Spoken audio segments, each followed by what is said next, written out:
মধ্যরাতের আকাশ ফুঁড়ে ভারতীয় বায়ুসেনার বিমান ভাঙল বালাকোটের আইএসআই জঙ্গি ঘাঁটি।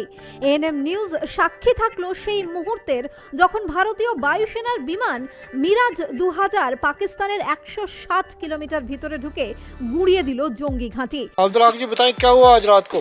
सर रात को जहाज चलते रहे और फायरिंग भी हुआ। फायरिंग बहुत ज़बरदस्त हुआ, मोटा फायरिंग। उसके बाद 4 बजे का टाइम था, फिर जहाज चलते रहे। जहाज जंगी जहाज थे, ये नहीं पता कौन जहाज थे ये। हम रात डर के सारी रात बैठे रहे। এএনএম নিউজ সূত্রের খবর, বালাকোট থেকে শুধুমাত্র নিরাপত্তার কারণে লাইন অফ কন্ট্রোলের কাছে থাকা হাজিরাতে নিজেদের বেস ক্যাম্প সরিয়ে আনে জৈশ নেতা। ভারতীয় গোয়েন্দা সূত্রের খবর, মাটির বাড়ির তলায় লুকিয়ে থাকা জৈশ ঘাঁটিতে ভারতীয় বিমানগুলি জায়গা মতো হামলা চালায়। জীবন বিপন্ন করে অত্যন্ত সতর্কতার সঙ্গে জঙ্গি ঘাঁটিতে আঘাত হেনে কিভাবে ভারতীয় বায়ুসেনা আবার ফেরত এলো তা দেখিয়েছে এএনএম নিউজ। এএনএম নিউজ সূত্রের খবর, উপত্যকা এলাকার খুব কাছেই এই অস্থায়ী শিবিরগুলি ছিল বালাকোটের পুরানঘুরা ও লোহার বান্দ্রা মাহাঞ্জি এলাকায়।